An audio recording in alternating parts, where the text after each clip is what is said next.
মাসুদ রানা, বইয়ের নাম অগ্নিপুরুষ।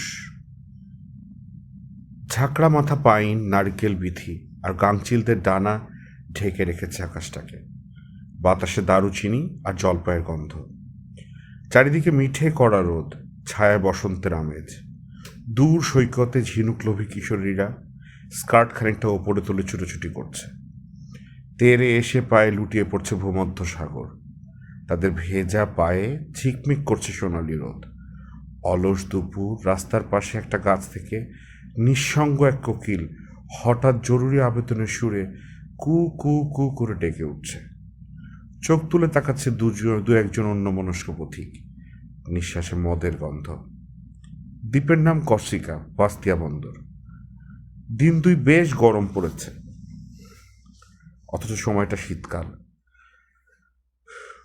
একজন বার মালিক বুদ্ধি করে একটা টেবিল আর খান কতক চেয়ার টেনে নিয়ে এসে ফেলেছে ছাল ওঠা পেভমেন্টে।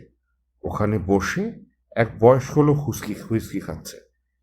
তার চোখ পড়ে আছে ডকের দিকে। ডকে যাত্রার জন্য তৈরি হচ্ছে একটি ফেরি। লিভরোনা যাবে ওটা। প্রায় 2 ঘন্টা হয়ে গেল ওখানে বসে রয়েছে লোকটা।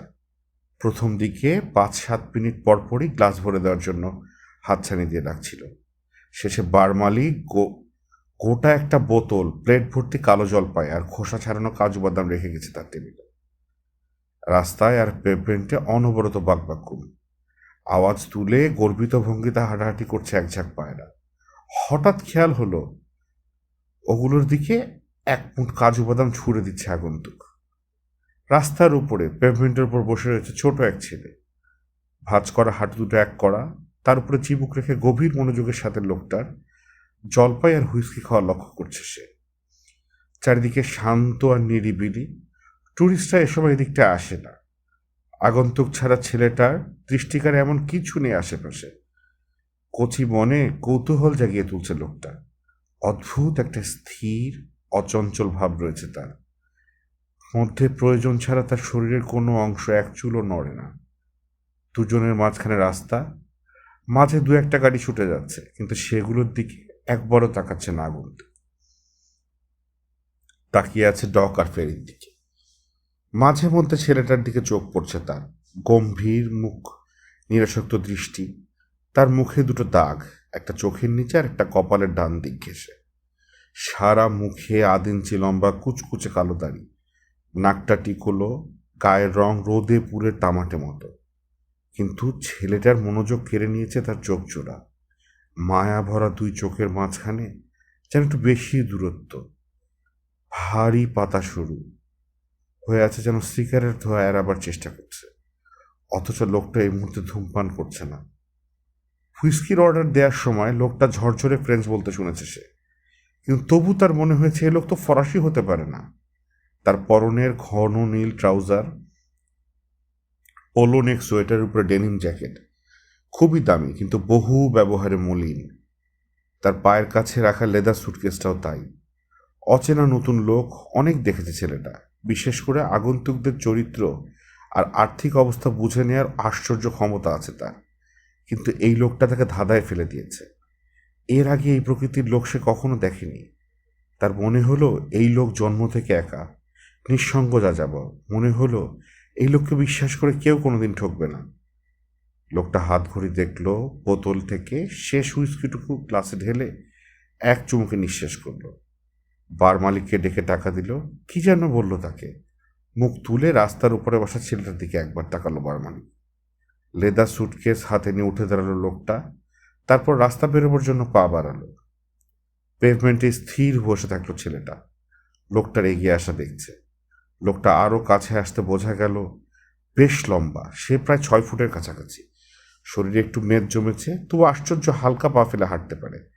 হাঁটাটা অদ্ভুত, প্রথমে মাটি ছুঁয়ে পায়ের বাইরের অংশ বা খিরাটাগুলো। পাশ কাটাবার সময় ছেলেটার দিকে ঘাড় ফিরিয়ে তাকালো লোকটা। প্রায় 1.5 বোতল মদ খেয়েও সহজ সাবলীল ভঙ্গিতে হাঁটছে সে। লাফ দিয়ে উঠে দাঁড়িয়ে এক ছুটে রাস্তা পেরোলো ছেলেটা। টেবিলের উপর ঝুঁকে খুঁজলো তার জন্য কিছু একটা পড়ে আছে কিনা। এই সময় বার থেকে বেরিয়ে এলো পৌর মালিক। তার গম্ভীর চেহারা দেখে পিছিয়ে আসতে শুরু করলো বেচারা। 5 হাত পিছিয়ে এসে দাঁড়িয়ে পড়ল, কারণ লোকটার হাতে 2টো প্লেট দেখতে পেয়েছে, কিন্তু বারের ভিতরে বা বাইরে কোনো খদ্দের নেই। চোখের ইশারায় কাছে ডাকলো বার মালিক, প্লেট 2টো নামিয়ে রাখলো। কেউ যদি পায়রাগুলোকে বাদাম খাওয়ায়, প্লেট ভর্তি কাজু বাদাম দেখিয়ে বলল, তাহলে ওই দ্বিতীয় প্লেটটা দেখালো এবার, এই জলপাইগুলো মজুরি হিসেবে পাবে সে। বার মালিকের দিকে নয়, ঘাড় ফিরিয়ে ডকের দিকে তাকালো ছেলেটা। লোকটা লোকটাকে দেখতে পেল সে। ওর দিকে পিছন ফিরে ফেরিতে উঠে লোকটা অদৃশ্য হয়ে গেল। এগিয়ে এসে প্লেট থেকে 2টো জলপাই তুলে নিয়ে ঘুরলো ছেলেটা, ছুটলো। পিছন থেকে মালিক সব এসিয়ে চেঁচিয়ে উঠল, কি হলো? পরে এক ছুটে রাস্তা পেরিয়ে কিনারে এসে দাঁড়ালো ছেলেটা। 2টো জলপাই মুখে পুড়ে দিয়েছে। 15 মিনিট পর ডক থেকে রওনা হলো ফেরি। অল্প কজন যাত্রী, তার মধ্যে আগন্তুককে খুঁজে নিতে কোনো অসুবিধা হলো না। পিছন দিকে রেল ধরে একা দাঁড়িয়ে আছে লোকটা। ধীরে ধীরে গতি বাড়তে লাগলো ফেরি। কি এক সংকোচ আর দ্বিধা জড়িয়ে ধরলেও সব কাটিয়ে উঠে একসময় হাত মাথার উপর তুলে নাড়ল ছেলেটা। ফেরি তখন অনেক দূরে চলে গেছে। আগন্তুকের চোখ এত দূরে দেখা যায় না, কিন্তু নিজের মুখের উপর আর দৃষ্টি অনুভব করলো ছেলেটা। পরিষ্কার দেখলো রেল থেকে হাত তুলল লোকটা, ছোট্ট একবার নাড়ল। পরম আনন্দে উদ্ভাসিত হয়ে উঠল ছেলেটার মুখ। তোমার ভালো হোক, বিড়বিড় করে বলল সে, তোমার ভালো হোক। এই আশীর্বাদ আগন্তুকের দরকার ছিল। আলো আধারির ভেতর অলস পায়ে হাঁটাহাঁটি করছে লরা আবন্তী, ঠোঁটে ক্ষীণ একটু হাসির রেখা। এক সময় ফ্রেঞ্চ উইডোর সামনে এসে দাঁড়ালো সে। চোখের সামনে উদ্ভাসিত হলো লেকের নিস্তরঙ্গ কালো পারদের মতো টলটলে পানিতে ঝিলমিল করছে শেরাটন হোটেলের আলো। লরা আবন্তী রূপের বুঝি কোনো তুলনা হয় না। অভিজাত সমাজে তাকে বলা হয় বিশুদ্ধ নিয়াপলিটন সৌন্দর্যের উৎকৃষ্ট নমুনা। যৌবন নয় যেন ফুলের কমনীয়তা, মুখ নয় যেন শিশিরের স্নিগ্ধতা, চোখ নয় যেন সাগরের গভীরতা। তবু যার দেখার চোখ আছে, লরা আবন্তীর চেহারায় বিদ্রূপ আর দুষ্টুভাব সবসময় ঠিকই দেখতে পায় সে। তার নিটোল ঠোঁটে যৌন আবেদন ফুটে থাকে, বড় বড় মদির আহ্বান। তার মুখের সৌন্দর্য শত গুণ বাড়িয়ে দিয়েছে চওড়া চোয়ালের নিখুঁত গড়ন। প্রায় গোল কপালের সাথে ভারী সুন্দর মানিয়ে গেছে ঘন কালো চুল, সোজা নেমে এসে ভেতরের দিকে ভাঁজ নিয়ে কাজ ছুঁয়েছে। তারপর অনেকগুলো ঢেউ তুলে সরু কোমর পর্যন্ত ঝুলে আছে। কোমরের থেকে উপরের দিকটা ক্রমশ চওড়া হয়ে উঠে গেছে, পাজরা লম্বা, মেধহীন পাজর। গলায় কোনো ভাঁজ নেই, অর্ধবৃত্ত আকারের স্তন ভরাট, এতটুকু ঢিলেঢালা ভাব নেই কোথাও। পুরুষের লোভ থেকে নিজেকে রক্ষা করতে জানে লড়া, কিন্তু পুরুষ মানুষ নিয়ে খেলার প্রবণতা তার জন্মগত। অভিজাত সমাজের হোমরা চোমরা লোকজন তার চারপাশে ভিড় করে থাকে। ধরা দেওয়ার ভান করে তাদের কাছে ডাকে সে, কিন্তু কখনোই ধরা দেয় না। এটাই তার সবচেয়ে প্রিয় খেলা। তার এই খেলার শিকার বেচারা স্বামী ভিটো আবন্তীও। স্ত্রীকে একান্ত কাছে পেতে রীতিমতো সাধনা করতে হয় তার। গাধার সামনে মূলো ঝুলিয়ে রাখার মতো পুরুষের সামনে নিজেকে ঝুলিয়ে রাখে লড়া। এই খেলার স্বার্থে নিজেকেও তার বঞ্চিত করতে হয়। শরীরের চাহিদা অনেক সময় যথাযথ মেটে না। গত ডিসেম্বরেই তো ভিটো অনুযোগের সুরে বলেছিল, এবছর মোট কবার তোমাকে পেয়েছি গুণে বলে দিতে পারি। লড়ার চেহারায় বিষণ্ণ একটু হাসি ফুটে উঠেছিল। তার জবাব ছিল, বেশি বেশি কোনো জিনিসই ভালো নয়। তাছাড়া যতটা সম্ভব অক্ষত অটুট থাকতে চাই আমি। কাটাকাটি করে নষ্ট করতে চাও কেন? আর 1 ঘন্টা পর রাত 8টায় তার সাথে গল্প করতে আসবে আলবারাগো লোরান। গল্প মানে মুগ্ধ চোখে নির্নিমেষে তাকিয়ে থাকা আর লড়ার রূপের উচ্ছ্বাসিত প্রশংসা করা। লোরান আশা করবে লড়া তাকে ডিনারের জন্য থেকে যেতে বলবে, কিন্তু লড়া তার ধার দিয়েও যাবে না। পারিবারিক কোনো অনুষ্ঠানে লোরানকে ডিনার খাওয়ানো যায়, কিন্তু লড়া ব্যক্তিগতভাবে কখনোই তাকে সে অনুরোধ করবে না। আজ 7 দিন পর বিদেশ থেকে ফিরছে ভিটো পৌঁছবে 9টায়। তার মানে লোরানকে আজ বেশি সময় দেওয়া যাবে না, ভাবল লড়া। জার্নাল কার্নিশে ভাঁজ করা হাতের কনুই তালুতে চিবুক ঠেকে আছে, ছলছল করছে চোখ জোড়া। বন্দিনীর মন ভালো নেই। লুব্রা আবন্তী মায়ের সমস্ত সৌন্দর্য তো পেয়েছে আরো অনেক বেশি করে। মামের চেহারা যেমন মিল আছে, তেমনি স্বভাব আবার অমিলও আছে প্রচুর। মায়ের চেহারায় আছে গর্ব, মেয়ের চেহারায় সারল্য। মায়ের চোখে তির্যক কটাক্ষ, মেয়ের চোখে মায়া।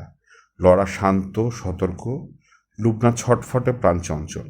মা আত্মকেন্দ্রিক, নিজেকে নিজের ভিতর গুটিয়ে রাখে, আর মেয়ে নিজেকে প্রকাশ করার জন্য ছটফট করে বেড়ায়। কিন্তু এ এক শ্বাসরুদ্ধকর বন্দি জীবন। এই বয়সে তার খেলার সাথী দরকার, অথচ বাসার বাইরে পা বাড়ানো নিষেধ। ওর দেখাশোনার জন্য, সঙ্গ দেওয়ার জন্য আথিয়া আর গভর্নেন্স তো আছে বটে, কিন্তু দুজনের একজনকেও সহ্য করতে পারে না লুবনা। আথিয়া চাকরানি, মণিকন্যার উপর খবরদারি করার সুযোগ পেয়ে বাড়াবাড়ি করে ফেলে। এত কথা বলে না, এত কৌতূহল ঠিক নয়, এত হাসি ভালো নয়, বড় হচ্ছে এত লাফায় না, এ চারটে না ছাড়ার কোনো কথা নেই তার মুখে। গভর্নেন্স বুড়ি আরেক যন্ত্রণা। কেউ যে এমন অঙ্ক পাগল হতে পারে, বুড়িকে রাখতে বিশ্বাস হতো না লুবনার। 2 ক্লাস ওপরের বই থেকে অঙ্ক শিখতে হয় লুবনাকে, আর রোজই শুনতে হয়, সুখী হতে হলে জীবনটাকে এখনই অঙ্কের নিয়মে সাজিয়ে নাও। আর আছে বাবা। কিন্তু বাবার দেখা পাওয়া লুবনার জন্য ভাগ্যের ব্যাপার। ব্যবসার কাজে বছরের বেশিরভাগ তিনি বাইরে থাকে বাবা, আর যখন ঘরে থাকে তাকে দখল করে রাখে মা। লুবনার মনে হয় বাবা তাকে ভালোবাসলেও আলাদা একটা অস্তিত্ব হিসেবে নয়, মায়ের একটা অংশ হিসেবে ভালোবাসে, আর মা যেন থেকেও নেই। কেন যেন মাকে ভীষণ ভয় করে লুবনার। মা কখনো তাকে শাসন করে না, কখনো বকাঝকা করেছে বলে মনেও পড়ে না, অথচ তবু মায়ের সামনে যেতে তার বুক কাঁপতে থাকে। নিজেকে সে কতবার প্রশ্ন করেছে, মাকে আমার এমন পরপর লাগে কেন? তাকে দেখলেই মা কেমন যেন গম্ভীর হয়ে যায়। সেটা কি তার কারণ? তার ভালো মন্দ কিছু জানতে চেয়েছে, তার কথায় কখনো হেসেছে, তাকে কাছে রেখে কখনো আদর করেছে, কই মনে তো পড়ে না তো লুবনার। সামনে পড়ে গেলে মা কেমন অদ্ভুত চোখে তাকায় তার দিকে। তখন শুধু ভয় নয়, কেমন সংকোচ বোধ করে লুবনা। একটা আড়ষ্ট ভাব এসে কুকড়ে দেয় তাকে। এই নিরানন্দ বন্দি জীবনে একমাত্র খোলা জানলা ছিল স্কুল, কিন্তু আজ 2 মাস হলো স্কুলে যাওয়া বন্ধ করে দেওয়া হয়েছে। বান্ধবীদের কথা মনে পড়ে লুবনার, মনে পড়ে টিফিন আওয়ারে সবুজ ঘাসে পা ছাড়িয়ে বসে আইসক্রিম খাওয়া, দল বেঁধে হুটোপুটি করার কথা, আর মনে পড়লেই ঝাপসা হয়ে আসে দৃষ্টি, কান্না পায়। নিঃসঙ্গ এক পাখির ছানা খুঁড়িয়ে হাঁটতে দেখে বাগান থেকে ধরে নিয়ে এসে খাঁচায় পড়েছিল লুবনা। নিজেকে তার সেই কাতর পাখির মতো লাগে। পাখিটাকে সঙ্গ দেওয়ার জন্য তবু তো সে ছিল, তার কি আছে। সন্ধে থেকে 2বার মায়ের কাছে যাবার চেষ্টা করে ব্যর্থ হয়েছে সে। প্রথমবার ঘর থেকে বেরিয়েছিল, কিন্তু বারান্দা থেকে ফিরে এসেছে। দ্বিতীয়বার সিঁড়ির মাথা পর্যন্ত পৌঁছেছিল, কিন্তু তারপর আবার সাহস হারিয়ে ফেলে। লুবনা জানে বাবা আজ ফিরে আসছে, কথাটা বলতে হলে আজই মাকে তার বলে রাখতে হবে। মনে মনে সাহস সঞ্চয় করে লুবনা বিছানা থেকে নেমে দাঁড়ালে বোঝা যায় লম্বায় মাকেও সে ছাড়িয়ে যেতে চলছে। ঘর থেকে বেরোনোর আগে আয়নায় চোখ পড়লে নিজের দিকে তাকিয়ে কেমন যেন লজ্জা লাগলো তার। এখনো সে রোগা, কিন্তু মুখে ফোলা ফোলা একটা ভাব দেখা যেতে শুরু করেছে। হাত পায়ে মাংস নেই, কিন্তু ওগুলো আশ্চর্য হয়ে বদলে গিয়ে আরো সুন্দর একটা গড়ন নিচ্ছে। হঠাৎ খচ করে বিঁধল প্রশ্নটা, মা কি তাকে ঈর্ষা করে? অন্য মনস্কভাবে ঘর থেকে বেরিয়ে এলো লুবনা। মা বাবার বেডরুমের সামনে কখনো এসে দাঁড়িয়েছে বলতেও পারবে না। ঘরের দরজা খোলা, ভেতরে কেউ নেই। মা কি তবে বাইরে কোথাও গেছে? মা একা একা বেড়াতে চলে যায়, তাকে সাথেও নেয় না, বলেও যায় না। ড্রয়িং রুমের দিকে এগুলো লুবনা। ভারী পুরুষালী একটা আওয়াজ আসছে ওদিক থেকে। দূর থেকে আলোকিত জানলাটা দেখা গেল, দরজা বন্ধ। গলাটা চিনতে পারল লুবনা, বাবার বন্ধু আলবারাগো লোডান। মার হাসির আওয়াজটাও সে শুনতে পেল। আমার সাথে মা কখনো এভাবে হাসে না, ভাবল সে। দরজার সামনে দাঁড়িয়ে খানিক ইতস্তত করলো, তারপর মৃদু টোকা দিল কবাটে। ভেতর থেকে মা বলল, দাঁড়াও। লোরান কাকুর একটা কথাও পরিষ্কার শুনতে পাচ্ছে না লুবনা। কথাগুলো চাপা পড়ে যাচ্ছে মার হাসিতে। একবার ইচ্ছে হলো ফিরে যায়, কিন্তু মাকে কথাটা বলা একান্ত দরকার। বাবা হয়তো আবার কাল সকালেই দিন কতকের জন্য অন্য কোথাও চলে যাবে। আরো 5 মিনিট কাটলো, আবারও নক করবে কিনা ভাবলো লুবনা। মা হাসছে আর হাসছে, আওয়াজটা যেন ঘরের ভিতর ছুটে বেড়াচ্ছে, একবার কাছে আসছে আবার দূরে সরে যাচ্ছে। ঘরের ভিতরে ছুটোছুটি করছে নাকি? হঠাৎ মাঝপথে থেমে গেল মার হাসি। কেউ যেন তার মুখে কিছু চাপা দিল। তারপর কোনো আওয়াজ নেই। আরো 2 মিনিট পর দরজা খুলে গেল। মাকে সামনে দাঁড়িয়ে থাকতে দেখলো লুবনা।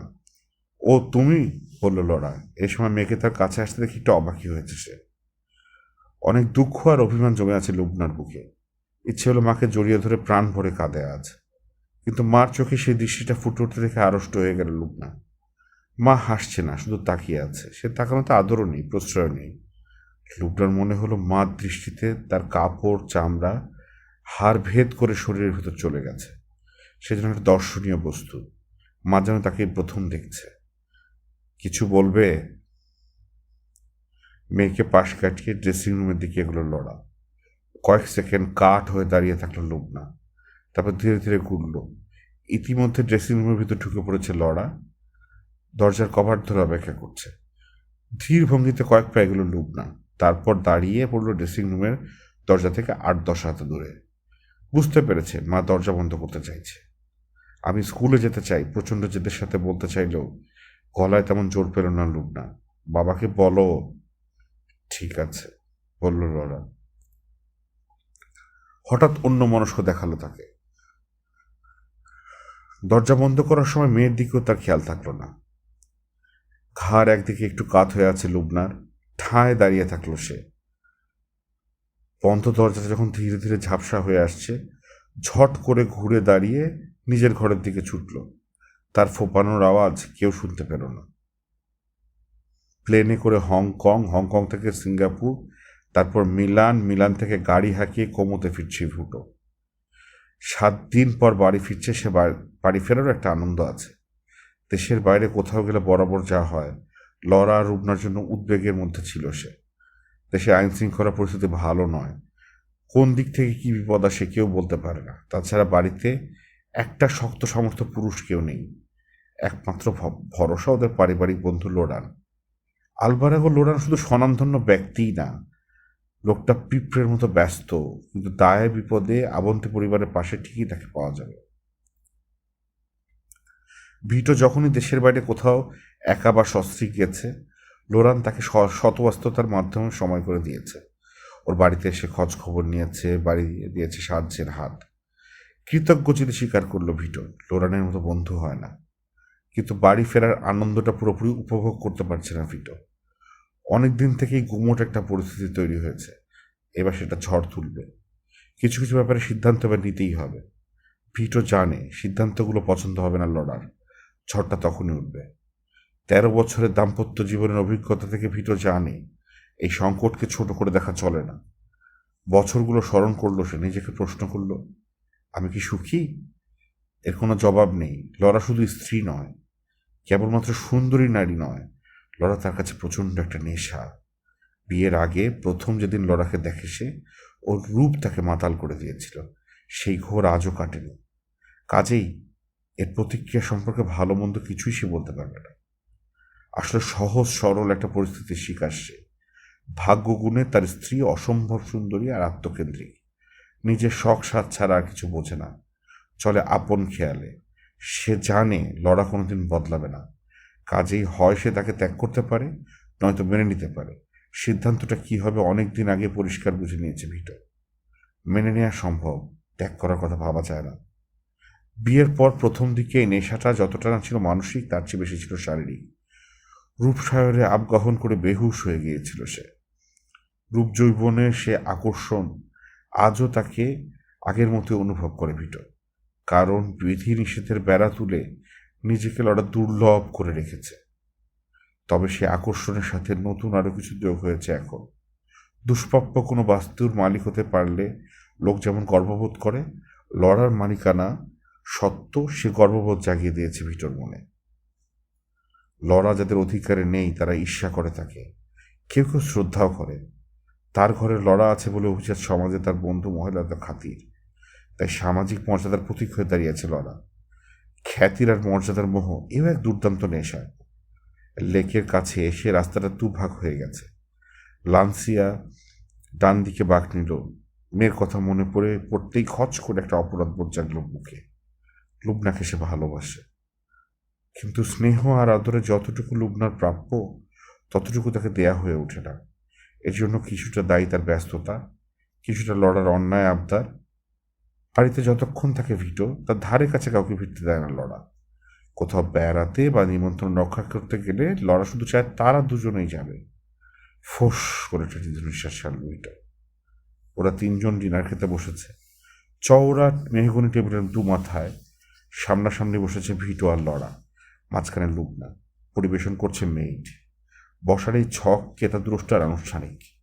ঘরোয়া পরিবেশে আপনজনের সান্নিধ্য ভালো লাগার যে অনুভূতি এনে দেয়, তিনজনের মধ্যেই তার বড় অভাব। লরার সাথে আজও কথা কাটাকাটি হবে, সেজন্য টেনশনে ভুগছে ভিটো। আর ব্যাপারটা আজ করতে পেরে যুদ্ধ কৌশল কি হবে ঠিক করতে ব্যস্ত হয়ে উঠেছে লরা। তাছাড়া ঘরে বসে ডিনার খেতে চিরকালই তার একঘেয়ে লাগে। সবচেয়ে স্লান দেখালো নাকে। বুক ভরা অভিমান তো আছেই, আবার তাকে স্কুলে যেতে দেয়া হবে কিনা এই অনিশ্চয়তায় ভুগছে সে। আদর্শ স্ত্রীর মতোই স্বামীকে অভ্যর্থনা জানিয়েছে লরা। কোমরে জড়িয়ে ধরে চুমু খেতে দিয়েছে, টেনে নিয়ে সোফায় বসিয়েছে, নিজের হাতে মার্টিনি তৈরি করে দিয়েছে। গভীর আগ্রহের সাথে জানতে চেয়েছে বিদেশ ভ্রমণ কেমন লাগলো। কিন্তু লুবনা ঘর থেকে বেরিয়ে যেতে ভিটোকে সে অভিযোগের সুরে জানিয়ে দিয়েছে মেয়ের মন ভালো নেই, ও স্কুলে যেতে চায়। কিছু একটা ব্যবস্থা তো আর না করলেই নয়। সায় দিয়ে মাথা ঝাঁকিয়েছে ভিটো, বলেছে ব্যাপারটা নিয়ে ডিনারের পরে আলোচনা করবে। আমি একটা সিদ্ধান্ত নিয়েছি। মা বাবা দুজনে যে স্নায়ুযুদ্ধের প্রস্তুতি নিচ্ছে, ডিনারে বসে সেটা টের পেয়ে গেল লুবনা। তার অনেক কিছু বলার ছিল, কিছু পরিবেশ অনুমতি না দেয় চুপচাপ হয়ে থাকল। ডিনার শেষ হতে না হতেই উঠে দাঁড়ালো সে, মা বাবাকে চুমু খেলো, অভিযোগের সুরে বলল, ঘরের ভিতর বসে থাকতে থাকতে আমার মাথা ধরে গেছে, আমি শুতে যাচ্ছি। অস্বাভাবিক নিস্তব্ধতা পেছনে রেখে নিঃশব্দে ঘর থেকে বেরিয়ে গেল লুবনা। খানিক পরে নিস্তব্ধতা ভাঙল লড়া। গভর্নেন্সকে ওর পছন্দ নয়। কাজ ঝাঁকালো ভিটো। আসল সমস্যা সেটা নয়, ওর কোনো বন্ধু নেই, আমরা ওকে সঙ্গ দিতে পারি না। এই বয়সে মেয়েরা খেলতে চায়, বেড়াতে যেতে চায়, স্কুলে গেলে তো বান্ধবীর সাথে দেখা হতো। উঠে দাঁড়িয়ে বারের সামনে চলে এলো সে, গ্লাসে খানিকটা কনিয়াক ঢেলে ছোট্ট করে চুমুক দিল। টেবিল পরিষ্কার করছে মেইড। তার বিদায় না হওয়া পর্যন্ত অপেক্ষা করলো সে। বাইরে থেকে দরজা বন্ধ হবার পর আবার মুখ খুলল লড়া। কিছু কিছু বিষয় আমাদের ভেবে দেখতে হবে। আমি চাই আলোচনাটা যেন চুক্তির বাইরে না যায়। চেহারায় বিরূপ কোনো ভাব তো নেই। স্বামীর দিকে তাকে মিটি মিটি হাসছে লড়া, চোখে কৌতুক ভীষণ প্রশ্রয়। লড়ার এই ভাব লক্ষ্য করে মনে মনে শঙ্কিত হলো ভিটো। বুঝলো এই তর্কে যুদ্ধে জেতার জন্য নিশ্চয়ই কোনো কৌশল ঠিক করে ফেলেছে লড়া। সেটা কি বুঝতে না পেরে তার অস্বস্তি আরো বেড়ে গেল। দুটো ব্যাপারে কথা বলতে চাই আমি। ক্লাসে আরেকটা ছোট্ট চুমুক দিয়ে বলল ভিটো, এক, লুবনাকে স্কুলে পাঠাতে হবে, আর দুই, তোমার বাজে খরচ কমাতে হবে। আমার বাজে খরচ? চোখের কৌতুক লড়া সারা মুখে ছড়িয়ে পড়ল। এ মাসেই তুমি নতুন ডিনার সেট আর অ্যান্টিক্স কিনে 90 লাখ লিরা খরচ করেছ, কোনো মানে হয়? কিন্তু ভিটো, বাজারে ওগুলোই প্রথম এলো, কিনবো না? বিস্মিত দেখালো লড়াকে। বিরক্ত হয়ে মাথা নাড়ল ভিটো। তার আগে আমাদের সামর্থ্যের কথা ভেবে দেখবে তুমি। তুমি তো জানো ব্যবসা খারাপ যাচ্ছে। শ্রমিক অসন্তোষের কারণে আমাদের প্রোডাকশন কস্ট অনেক বেড়ে গিয়েছে। তারপর সস্তা বোটে ছেয়ে গেছে ওয়ার্ল্ড মার্কেট। এবছর যা প্রোডাকশন দিয়েছি তার সিকিভাগও বিক্রি করতে পারবো না। অনেক মিলিয়ন লোডা লোকসান দিতে হবে। ব্যাংক থেকে লোন নিয়ে আমি একেবারে ডুবে আছি। কত লোন নিয়েছ? 1200 মিলিয়ন লিরা, বলে কাঁধ ঝাঁকালো ভিটো। বাবা বলতো, একজন মানুষের ওজন বোঝা যায় তার সম্পদ দেখে, নয়তো তার দেনা দেখে। শুধু পরিমাণটাই আসল কথা। রেগে উঠল ভিটো। তোমার বাবা অন্য এক জগতে বাস করতেন। তোমার ভাইয়েরা সমস্ত দেনা শোধ করতে পেরেছিল বলে, নয়তো বেঁচে থাকলে তোমার বাবাকে দেশের সেরা দেউলিয়া বলে ঘোষণা করা হতো। ঠোঁটে বিদ্রুপের হাসি নিয়ে লড়া বলল, বাবার সময়গান ছিল টনটনে, মরার সময় সেটা দেখিয়ে গিয়েছে। আমার কি ধারণা জানো, যে যত বড় তার ভার সহ্য করার ক্ষমতাও তত বেশি। তুমি খুব বড় পরিবার থেকে এসেছো, দেশের সেরা ধনী পরিবারগুলোর একটি থেকে। মাত্র 1200 মিলিয়ন লোন করে ঘাবড়ে যাচ্ছ কেন? নিজেকে সামনে নিল ভিটো। ব্যাপারটা আর হালকা চোখে দেখার পর্যায়ে নেই লড়া। বাস্তবকে তোমার মেনে নিতে হবে। 2-1 মাসের মধ্যে ব্যাংকের সাথে একটা এগ্রিমেন্ট না হলে আমি খুব বিপদে পড়ব। স্থির হয়ে সোফায় বসে থাকলো লড়া। খানিক চিন্তা করে জানতে চাইলো, তা কি করবে বলে ঠিক করেছ? খুব সাবধানে উত্তর দিল ভিটো। সমস্যা দুটা দিক। এক, ছোট বোটের একচেটিয়া বাজার আমরা হারাচ্ছি। প্রতিযোগিতা করতে হলে শৌখিন বড়লোকদের জন্য দামি ইয়ট তৈরি করতে হবে। একমাত্র উপায় দুষ্প্রাপ্য জিনিস দিয়ে চড়া দাম আদায় করা। সস্তা দরের বোটের বাজার যে খুশি দখল করুক কে। মনোযোগ দিয়ে শুনছিল লড়া। ভিটো থামতে জানতে চাইল। বেশ, তাই করো, তোমাকে বাধা দিচ্ছে কে? ডক ইয়ার্ড, বলল ভিটো। লিজের মেয়াদ শেষ হয়ে এসেছে, কাজে এটা ছেড়ে দিয়ে নতুন ডকইয়ার্ড ভাড়া করতে হবে। নতুন কিছু মেশিনপত্র দরকার হবে আমাদের, সব মিলিয়ে এখনই 300 মিলিয়ন লিরা চাই আমার। কিন্তু ব্যাংক সাহায্য করতে চাইছে না। বারের দিকে ফিরল ভিটো, গ্লাসে আরো খানিকটা কনিয়াক ঢাললো, স্ত্রীর দিকে ফিরে বলল, এখানেই সমস্যার আরেক দিক। জমি ছাড়া ডকইয়ার্ডদের সমস্ত কিছু এর মধ্যে মর্টগেজ রাখা হয়েছে, এই বাড়ি আর রোমের অ্যাপার্টমেন্ট সহ। নতুন লোন আমাকে নিতেই হবে, অথচ মর্টগেজ রাখার মতো আর কিচ্ছু নেই আমার। অন্য পথে চেষ্টা করেছি, কিন্তু কতদিন কি করতে পারবো জানি না। লোরানের সাথে কথা বলেছিল? না। মুহূর্তের জন্য একটু অন্যমনস্ক দেখালো ভিটোকে। আগামী সপ্তাহে একসাথে লাঞ্চ খাবো আমরা, তখন আলোচনা হবে। লরা, আমি চাইছি, আমি সমস্যায় পড়েছি, এটা শুধু তুমি মনে রাখো। হাসিটা আবার লুবনার মুখে ফিরে এসেছে। ভিটো, প্লিজ আমাকে খানিকটা কনিয়াক দাও। স্ত্রীর জন্য ড্রিঙ্ক নিয়ে এলো ভিটো, তার পিছনে দাঁড়ালো। হাতের গ্লাসটা রাখার জন্য লড়ার কাঁধের উপর দিয়ে টেবিলের দিকে ঝুঁকলো সে। একবার স্থির হয়ে বসে থাকলো লড়া। গ্লাসটা ছেড়ে দিয়ে তার চুলের ভিতর গলার পিছনে চলে এলো ভিটোর হাত। স্বামীর হাতের উপর হাত লাগলো লড়া, তার আঙ্গুলের উপর চাপ দিল। মাথাটা ভিটোর পেটে ঠেকিয়ে ধীরে ধীরে উপর নিচ ঘষতে লাগলো সে। ভুলে গেছে সমস্যার কথা এখন আর ভাবছে না ভিটো। উঠে দাঁড়ালো লড়া, চেয়ারটাকে পাশ কাটিয়ে একটু সরে এসে চুমু খেলো ভিটোর চোখে আর গালে। ঠিক চুমু নয়, কোমল ঠোঁটের আলতো স্পর্শ মাত্র। ভিটো জানে এভাবেই তাকে অস্থির করে তোলে লড়া, অস্থির করে তুলে মজা নেয়। সে যত ব্যর্থ হয়ে উঠবে, লড়া ততই ধীরে লয়ে উন্মুক্ত করবে নিজেকে, এটাই তার রীতি। স্বামীর হাত দুটো নিজের হাতে আটকে রেখেছে লড়া। ভিটোর গালে ঠোঁট বুলাতে বুলাতে বলল, চিন্তা করো না, লড়ানো একটা উপায় ঠিকই বের করবে।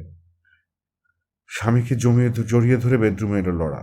বিছানায় উঠে অনেকক্ষণ একাই ব্যস্ত হয়ে থাকলো সে। কিন্তু ভিটো যখন নিজেকে স্থির রাখতে পারছে না শুধু, তখনই নিজেকে তার হাতে তুলে দিল সে। বিছানায় চিত হয়ে শুয়ে দম নিল ভিটো। কাপড় না পরেই নিস্তলায় নেমে গেছে লড়া কনিয়াক আর সিগারেট আনার জন্য। ক্ষীণ একটা হাসির রেখা ফুটে আছে ভিটোর ঠোঁটে। স্ত্রীর কথা ভাবছে।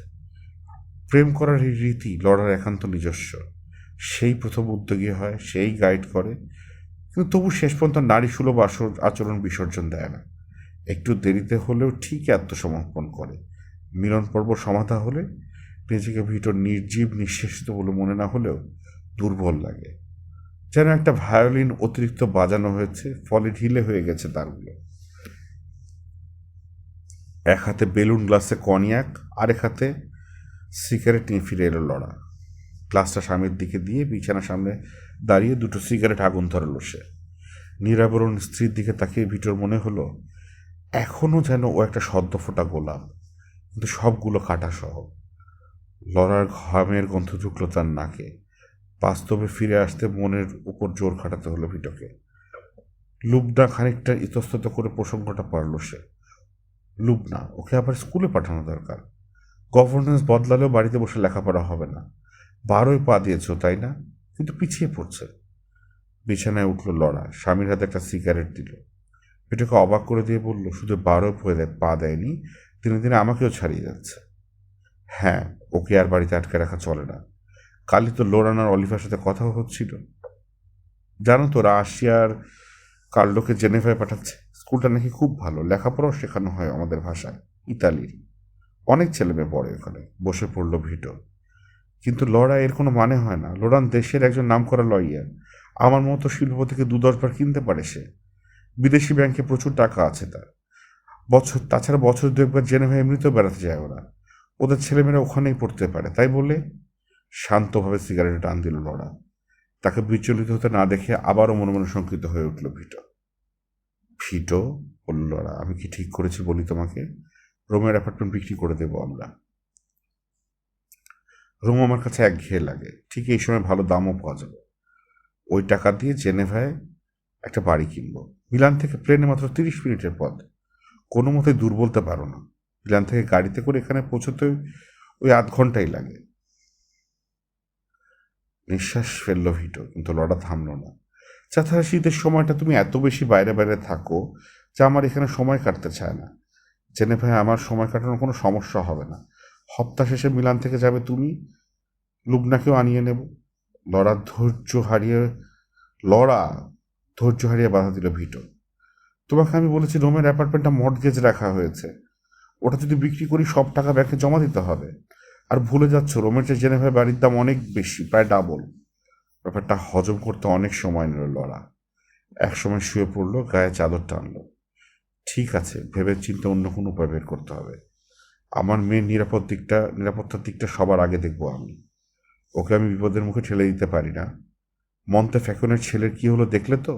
স্কুলের গেট থেকে তাকে ধরে নিয়ে গেল। তার গলা চড়ল। স্কুলের গেট থেকে ভর দুপুরবেলা, মিলানের মতো শহরে? আশ্চর্য, তুমি কি তোমার নিজের মেয়ের নিরাপত্তার দিকটাও চিন্তা করবে না? অনেক কষ্টে নিজেকে শান্ত রাখলো ভিটো। লড়া, এসব নিয়ে আগেও আমরা আলোচনা করেছি। মন্তে ফ্যাকন মিলানের সবচেয়ে ধনীদের একজন। তোমার লুবনাকে কেউ কিডন্যাপ করতে যাচ্ছে না। এসব কাজ যারা করে তারা জানে কার আর্থিক অবস্থা কেমন যাচ্ছে। শেষ দিকে তার সুরে তিক্ততা প্রকাশ পেল। সে জানে ব্যবসায়ী মহলে তার আর্থিক দুরবস্থার কথা গোপন নেই। তর্ক ছাড়ল না লড়া। যারা কিডন্যাপ করে তারা অ্যামেচার নয়। কিডন্যাপিং বিশাল এক জটিল ব্যাপার, শুধু প্রফেশনালরাই জড়িত। ইনফরমেশন পাওয়ার বহু উৎস আছে ওদের। দেউলিয়া হতে বসেছে এমন বাপের মেয়েকে কিডন্যাপ করে ওরা সময় আর এনার্জি নষ্ট করবে না। তাহলে বলো, টার্কোর মেয়েটাকে কিডন্যাপ করা হলো কেন? বেছে বসে ঠিক প্রশ্নটাই করল লড়া। 8 বছরের টার্কো নবিলিকে 6 মাস আগে কিডন্যাপ করা হয়। টার্কো পরিবার নির্মাণের ব্যবসায় আছে, যাদের ব্যবসা মন্দ যাচ্ছিল। মেয়েটাকে 2 মাস আটকা রাখা হয়। 2 মাসে কিডন্যাপাররা প্রথমে 1 বিলিয়ন লিরা থেকে নামতে নামতে শেষ পর্যন্ত 200 মিলিয়ন লিরা এসে থাকে। অনেক কষ্টে টাকাটা জোগাড় করে মেয়েকে উদ্ধার করে টার্কো পরিবার। ওটা একটা আলাদা ব্যাপার ছিল, বলল ভিটো। কিডন্যাপাররা ছিল ফ্রেঞ্চ, মার্সেলস থেকে এসেছিল। টার্কো পরিবার সম্পর্কে বিশেষ কিছু জানতো না। তাছাড়া ওরা ঠিক প্রফেশনালও ছিল না। টাকা পাওয়ার 2 সপ্তাহের মধ্যে ধরা পড়ে যায়। হয়তো তাই, বলল লড়া। কিন্তু বাচ্চা মেয়েটার একটা আঙ্গুল কেটে নিয়েছিল ওরা। সেই বেচারি একটা মেন্টাল কেস হয়ে গেছে। তুমি চাও লুবনা সেরকম কিছু একটা হোক? এবার তর্ক করা কঠিন। ভিটোর রাগ বাড়তেই থাকলো। স্ত্রীর দিকে তাকালো সে। গায়ের চাদরটা গলা থেকে কোমরে নেমে এসেছে। চিত হয়ে শুয়ে থাকলে লড়াই স্তনের আকৃতি বদলায়নি, গম্বুজের মতো নিটোল আর নিভাজ। স্বামী তার দিকে তাকিয়ে আছে বুঝতে পেরে পাশ ফিরে শুলো সে। বলল, মিলানের স্কুলে লুবনাকে আমি পাঠাতে পারি, কিন্তু তার আগে ওর নিরাপত্তার ব্যবস্থা করতে হবে। কি বলছো? ভুরু কুচকে উঠল ভিটো। বডিগার্ড? কি? দুহাত ধরে স্ত্রীকে নিজের দিকে ফেরালো ভিটো। বডিগার্ড? লড়ার চেহারা থমথম করছে। এমন একজন লোক যে লুবনার সাথে সারাক্ষণ থাকবে, বিপদ থেকে রক্ষা করবে ওকে। স্ত্রীকে ছেড়ে ধপাস করে বালিশে মাথা দিয়ে শুয়ে পড়ল ভিটো। আলোচনাটা সম্পূর্ণ ভুল পথে এগোচ্ছে। লড়াইটা কোনো যুক্তির কথা হলো না। একজন বডিগার্ডের বেতন কত জানো তুমি? আর বডিগার্ড রাখা মানে লুবনার দিকে কিডন্যাপারদের দৃষ্টি আকর্ষণ করা। তুমি শুধু খরচার দিকটাই দেখবে? আমার লুবনার নিরাপত্তা ছিল, তোমার কাছে টাকাটাই বড় হলো। ভিটো বুঝলো এভাবে হবে না। কিভাবে বলে লড়া বুঝলো ভাবছে। লড়ার আচরণে এমন একটা কিছু লুকিয়ে আছে যার কোনো অর্থ খুঁজে পাচ্ছে না সে। শান্তভাবে যুক্তির পথে লড়াকে ফিরিয়ে আনতে চেষ্টা করলো একবার। আমার টাকা নিয়ে এটা তোমাকে মেনে নিতে হবে। এবার তুমি বলো, বডিগার্ড রাখার মতো একটা বাজে খরচ আমি কোত্থেকে করব? স্বামীর দিকে সরাসরি তাকালো লড়া। কি ভাষা সিরি! মেয়ের নিরাপত্তার জন্য কিছু টাকা খরচ হবে, সেটা তোমার কাছে বাজে খরচ হয়ে গেল? কেন? ক্যাপোরোটা পরিবারে তাদের মেয়ের জন্য বডিগার্ড রাখেনি? মোজারেলা, মন্টিনি, পেলেন্তা এরা, এমনকি পভেলেরাও তাদের ছেলের জন্য বডিগার্ড রেখেছে। এতক্ষণে ব্যাপারটা উপলব্ধি করলো ভিটো। লুবনার নিরাপত্তার দিকটা বড় কথা নয়। ওদের ছেলে মেয়েদের জন্য বডিগার্ড আছে, কাজে তার মেয়ের জন্য একটা বডিগার্ড রাখতে হবে। তা না হলে ডাট বজায় থাকে না। শুধু হতাশ হলে ভিটো না হতো। অসহায় বোধ করলো সে। জানে এই জেদ থেকে এক চুলও নড়ানো যাবে না লড়াকে। ক্লান্ত বোধ করতে থাকলো সে। এ নিয়ে পরে কথা বলবো আমরা। এ ব্যাপারে লোরানের সাথে কথা বলতে পারো, বলল লড়া। এসব ব্যাপার ভালো বোঝে সে, লোকে তার কাছে পরামর্শ চায়। চোখ মেলে দ্রুত জানতে চাইল ভিটো, বডিগার্ডের কথা লোরানকে বলেছো তুমি? না, তবে কাল লাঞ্চে বসে অলিভা বলল মোজারেলা বডিগার্ড রাখার জন্য লোরানের কাছে পরামর্শ নিতে এসেছিল। সবাই জানে সব ধরনের লোকের সাথে যোগাযোগ আছে লোরানের। ওর ফার্মে ছোট বড় কোনো কাজই ফিরিয়ে দেয় না। ভিটো চুপ করে থাকলো, চিন্তা করছে। কি রাগ করলে? স্বামীর গায়ের কাছে সরে এলো লরা। না। লোরেনের সাথে তাহলে কথা বলবে? ঠিক আছে। ভিটোর গলায় গাল ঘষল লরা। বিজয়ের আনন্দে আপন মনে হাসছে। জেনেভার কথা তুলে চমকে দিয়েছিল, ভিটোকে ভয় পাইয়ে দিয়েছিল।